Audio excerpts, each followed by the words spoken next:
Welcome to the Berks County Rock and Roll Hall of Fame. I am here with Sam Talarico, one of the members of the Berks County Rock and Roll Hall of Fame. Sam, can you tell us a little bit about how you got started in music? I'll start at the beginning. Okay. I was only maybe 6 years old, 7, when I realized how important music was to my spirit. I heard my family had a bar and grill, and they had 78s, and they played the Bluebird of Happiness with Jan Pierce, who was an opera singer, a tenor. And oh wow, I just got goose pimples thinking about that. It's the way music affects you. My hair stands up. And I remember when I heard that song, it just like I was surprised at how it affected me. It just really infected me, and it made me feel so good, and I didn't understand because I was just. And then I remember always asking them to put that on. I wanted to hear it again and again and again and again.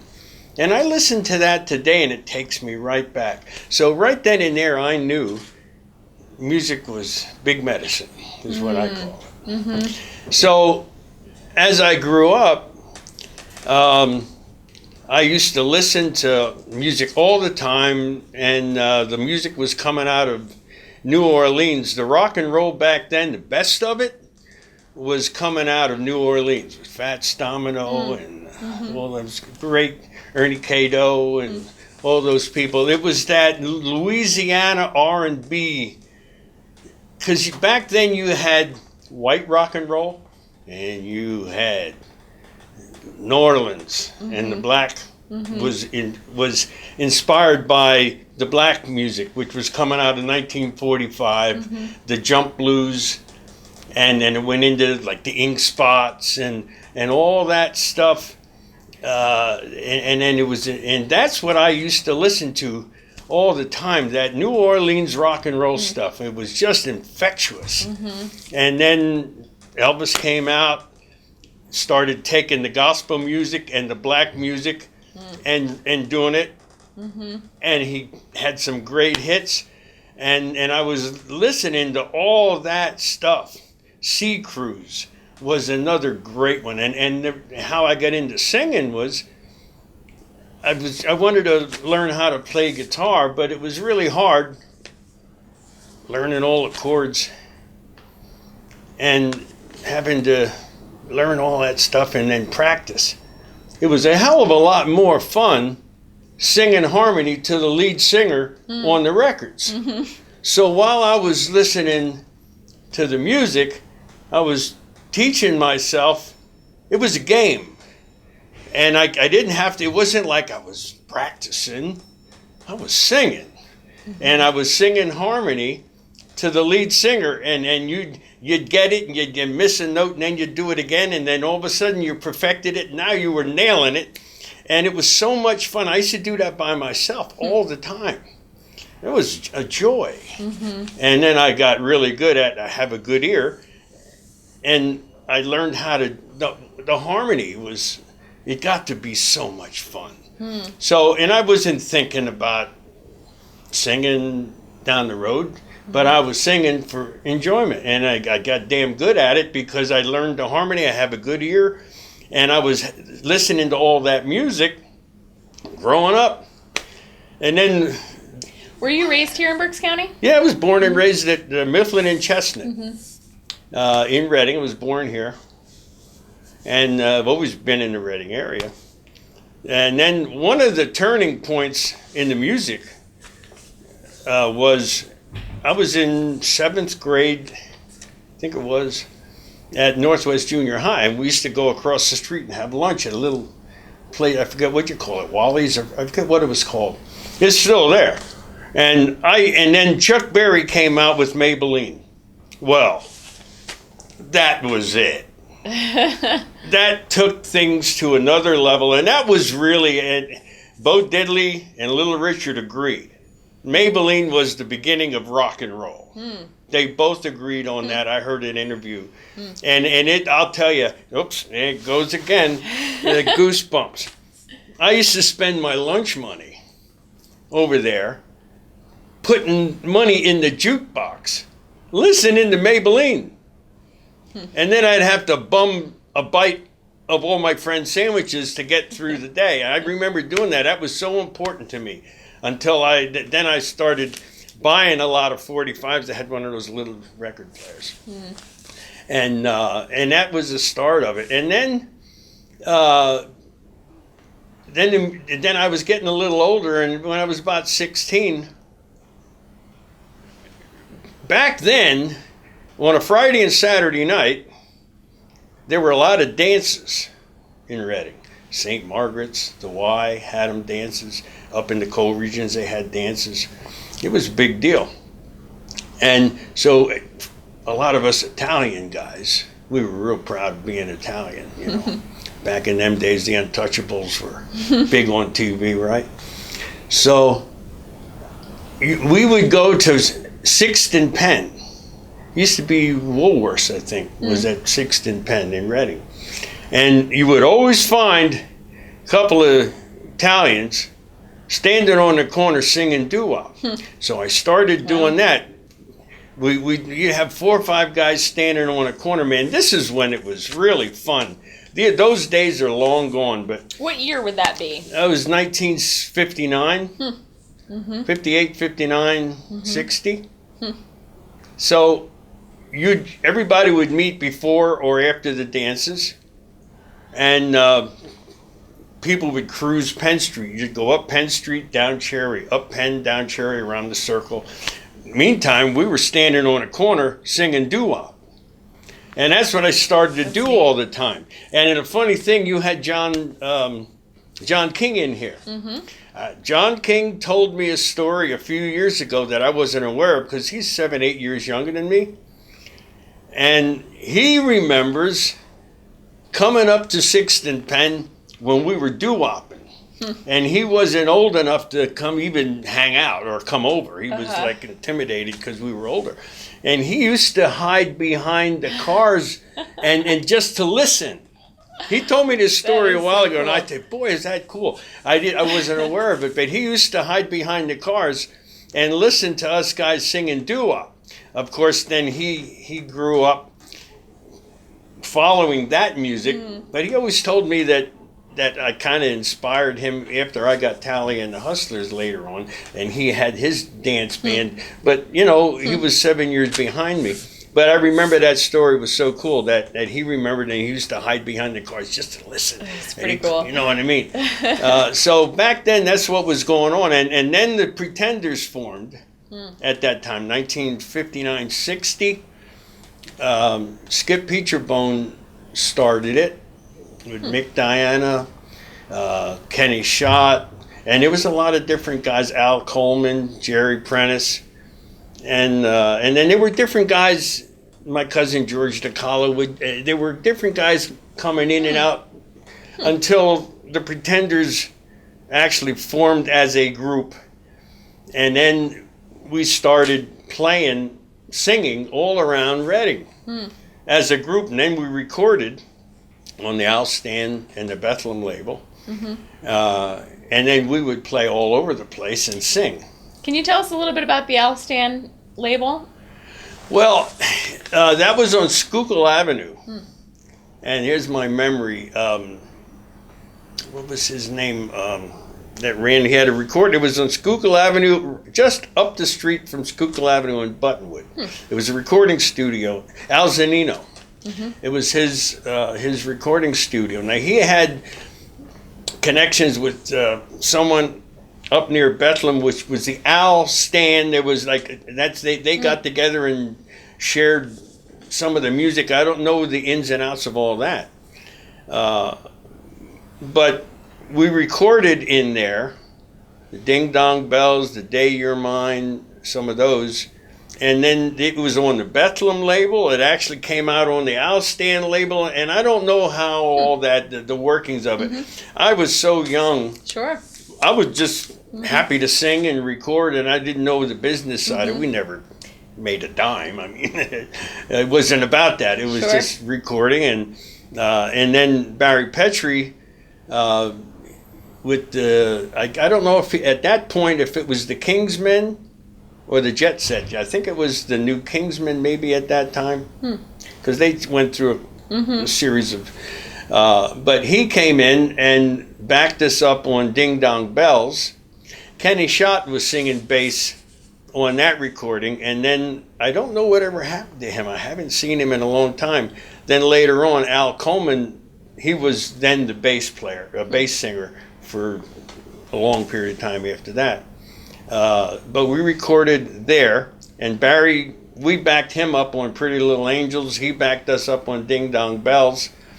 And that's, it's hard to remember all the details of that time. My God, that was a long time ago.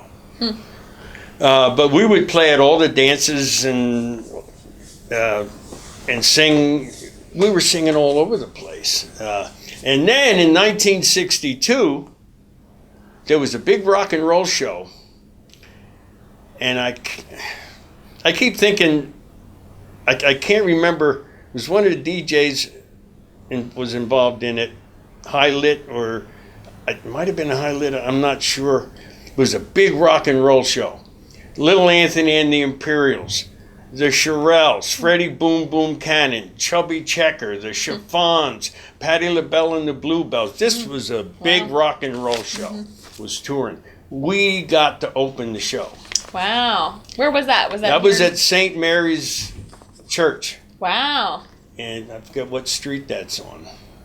It was at St. Mary's. And I'll never forget, we were backstage in Little Anthony's dressing room jamming with them.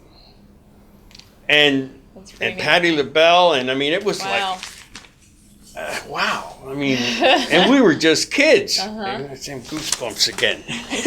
So that was a big time for us, and there was a lot of music going on back then. And then from there, we started getting requests to sing at a lot of places. But that, I still have the 8x10 glossies of Patti LaBelle, and everybody signed it, hanging in my studio. That's neat. That I had. I remember having that. But that's where it went. From there, I don't know what happened. We just started playing and singing at a lot of different places. And then around 1964, I started listening to I was listening to a lot of R&B. And then Stax came out. And that was it. I left the Pretenders, and I started up an R&B band, a funk band, a soul band, really, to cover Stax. And I started doing that, and it took me a while to get the right musicians, because I really wanted to get a crack hot band and do something different. So I got one of the drummers from Barry's group, the Kingsmen, who he died a while ago. They lost a lot of good people lately, and but we started that band. 2 or 3, I see at least 3 of them died. I don't know what happened. Craig Schallenberger is still around. He was a bass player. The sax player died, Ed Sinaki. Frank Pepe was on trumpet. Norman Glembaki was on drums. I got him from Barry Petrie's band.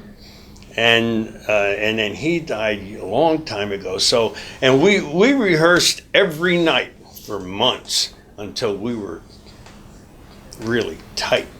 And then we started to travel and do all the clubs around Reading and Harrisburg and Pottstown and Lebanon and everything. We played all the black clubs in Reading, the CP Club. And as far as I know, we're the only all-white band that ever played at the Grand Hotel. The Grand Hotel isn't there anymore, but that was a road. All the road bands used to play. If they were on the road from New York to Philadelphia, New Jersey, it was a paid day for them to play at the Grand Hotel. I mean, serious music was going on in there and all the time. And there was a Saturday afternoon matinee that was the best. And I was never old enough to be in there, but everybody knew me because I was a singer. And I was a white singer. But everybody knew me around town, so I never had a problem getting in the Grand Hotel. And then we eventually got to play there, which was a badge of honor for me, being the only white band that ever played there. It was as good as being at Woodstock. Those two things kind of mean a lot to me. That's how good we were. And we were a serious dance band. And then we moved on and went to, we were a house band in Atlantic City at the Crow's Nest. And it was a gay club, but there were two bands, La Tre Femme and Talia and the Hustlers. And there was three girls, singers, and two white guys, one an organ and a drummer.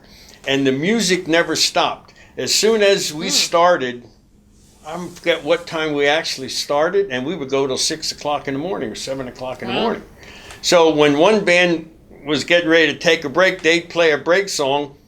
We'd get up, get our instruments, and pick up the same song. They'd get off. The music never stopped from 7, 8 o'clock till 6 o'clock in the morning.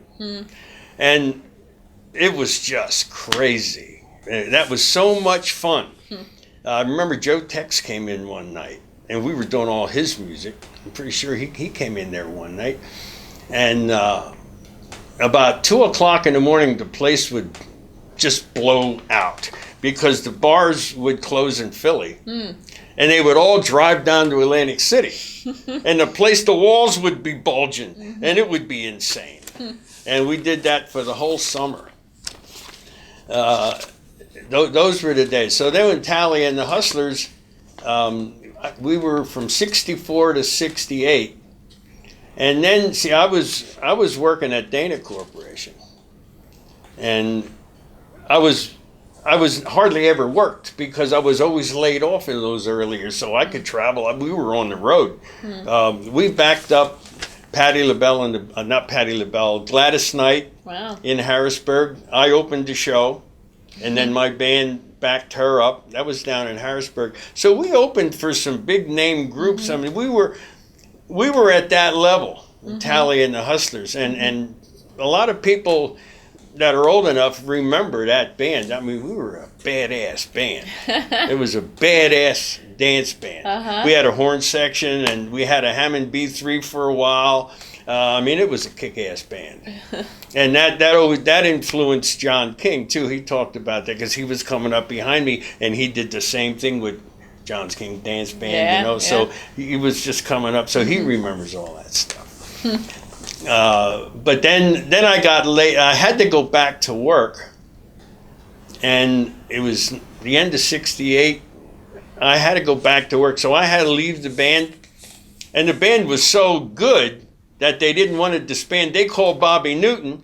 Bobby Newton came in front of the band after I left. Oh, wow. So this is how the history... Interesting. You know what I mean? Yeah, we're going to have Bobby in here today. I know. Yeah, that's great. So, that's how this history needs to be told. I'm so glad that you're doing this. But that's how all of this music in Reading came about. Reading, some of the best music came out of Reading. I mean, some of great musicians came out of Reading. Why is that? Why do you think Reading was such a hot spot? Is there a reason? Reading was a socialist town back in those days. And it was wide open. You could play a number on any street corner. There was big-time boxing in Reading. You know, people are so against socialism. I'm sorry. Socialism is good for the people. You know, it might not be good for the rich, but it's good for the people. Those days when socialism was run, we had a socialist mayor, and Reading was wide open. You could have a ball in Reading. And because of that, you had a lot of musicians coming in Reading. You had big-time boxing. I mean, I met Muhammad Ali. I can't, in my mind, all of the old-time big-name boxers all came to Reading. Wow. You could meet them here. Up at 10th and Penn, across from the park, what the park used to be. They had boxing in there. Sonny Liston, I met him in there. I shook his hand, and it just wrapped around him. He was like a catcher's mitt, his hand. No wonder he hurt people when he hit him. His hand was huge. But I think that was part of it. Reading, you could have so much fun in Reading back in those days.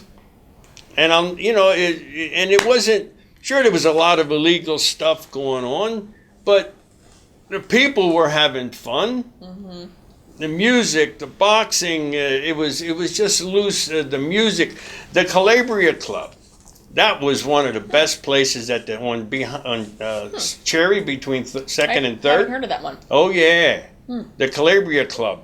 Barry Petrie played there. They had like a Las Vegas show band. They were so good. And well, Billy Bowers is one of the best sax players ever. Billy Bowers, he played with the Jet Set and all them people, and then he went on. He's still playing. He played with Sam Bateras and Louis Prima out in Vegas. That's how good he is. And all that stuff came out of Reading. Great musicians. Wow. Yeah. So the Calabria Club was one of the upper places, quality places you could go. They had great bands in there. They had a dice game downstairs. Sinatra used to come to Reading to gamble. Interesting. And I got caught up in that one day because we were upstairs at the Calabria Club. My wife and I, we were just 17. I think she was 16. I was 17, maybe. Wow. But again, being a singer and a musician, I could go anywhere. I could get in. It was Reading was loose. Nobody asked for cards. So we were sitting there listening to I can't remember who was playing that night. But all of a sudden, all hell broke loose, and I don't know if it was the ATF, what they were called then, but the cops came in. They raided the dice game downstairs, and then they came up to see what was going on up there. And they didn't arrest me. They sort of did, I think. It was like, because we were underage, so I had to go to court, and I really shouldn't tell all this stuff, so I won't. There's some stuff went on that was kind of, but I had to go to and testify against Funzy Comito, who was running the place, and of course I wasn't drinking. I was drinking ginger ale.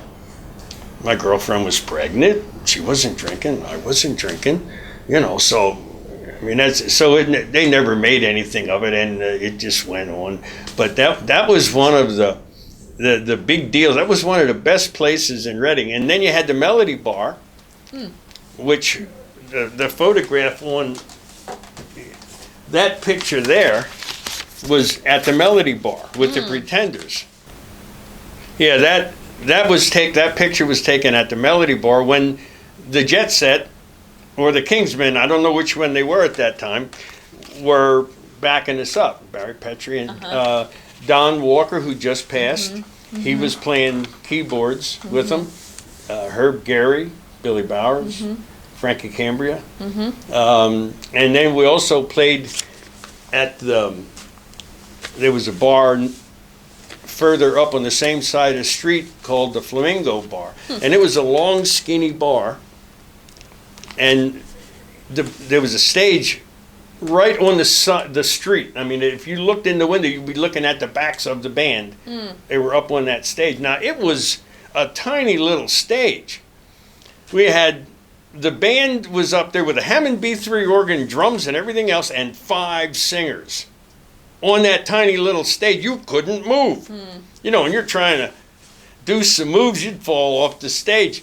And I'll never forget Don Walker. One of the few things I remember from that night was he was playing the Hammond B3, doing Ray Charles' What I Say, and singing it, and it was kicking. And I can't remember exactly who else was on stage, but I'm sure it was Frankie Cambria and Herb Gary, because they backed us up at the Melody Bar. So it was probably the same guys, but I'll never forget that because Don played that song, and for some reason it stuck with me. But that's the kind of stuff that went on in Reading. There were places to play. And then, of course, afterwards, we'd go down and sing on the street corner, start singing doo-wop at 6th and Penn. That's interesting. Yeah. And people would know that was happening, and you know, you'd get a crowd. You'd get a little crowd going on. And there was a song by the Persuasions, "Looking for an Echo," and that's what you did when you were singing doo-wop. You were looking for a place to sing to get an echo. And those guys, so we would go in those long hallways when they had the dresses and things in the windows as you'd go, remember? Yeah. Mm-hmm. And we would go in there and the harmony would be echoing. There's still some there. shops on Penn Street that still have those little... And the Persuasions actually did a song about that, "Looking for an Echo." And what was I going to say? We actually got to sing with the Persuasions one time. Those guys are my heroes. They're the best a cappella group there ever was, the Persuasions. And after Tally and the Hustlers, then there was a while where I wasn't singing. I went back to work. And I always kept singing. Wherever I could, I'd sit in, you know. I never stopped singing. But then the Pretenders called me one day in 1993 it was, that they asked me if I would get back together with them to open the show. There was a big oldies show at the Scenic River Days in 1993. Mm-hmm. Somebody got in touch with one of the Pretenders, I don't know who, and asked if we could get back together to open that show. There was the Platters, the Skyliners, the Del Vikings. God, a great group they were. And it was a big rock and roll show. And they called me and said, "What do you think?" I said, "Yeah, let's do it." I said, "On one condition, that you guys, we're going to rehearse and kill them. If you're not serious, then I don't want to bother, you know." And they said, yeah. So we got together. We had 2 or 3 months to rehearse, and we got together as often as we could, and we worked out a really good set. And we came out and kicked ass. I mean, because, you know, all the other groups were doing it every night, and you lose the edge. Yeah. We were rehearsing for 3 months, and we were chomping at the bit. When we hit that stage, it was like open the floodgates. It was so much energy. I'll never forget that night. We tore it up. And then that was it. Now, everybody wanted us to sing again, here and sing here and sing here. So, okay. So we wound up singing at the Evergreen Club with the Duprees. And I think we sang there maybe twice, or we started singing with other groups like the Duprees here and there. And then we did a show at the Stokesay Castle for, it was celebrating Shorty Long, or his wife, Dolly. And it was a big show. We put on a really big show. We did an a cappella set. Then we had a band. We did a whole set, and there was some other people involved. And at that point, that group was from the Pretenders. When I left, it was Al Coleman, Jerry Prentice, Mickey Diana, and Billy Uhas was playing guitar with us. He went way back in the 50s with bands too. And then Dennis Wisniewski, which he died, he was the second tenor. So he's the only one that died. The rest of us are still alive. So we played from 1993 to 1995, and it was like starting over again. We were all singing everywhere. And then I left the group sometime in late 95, 96, and then I just went back to what I was doing.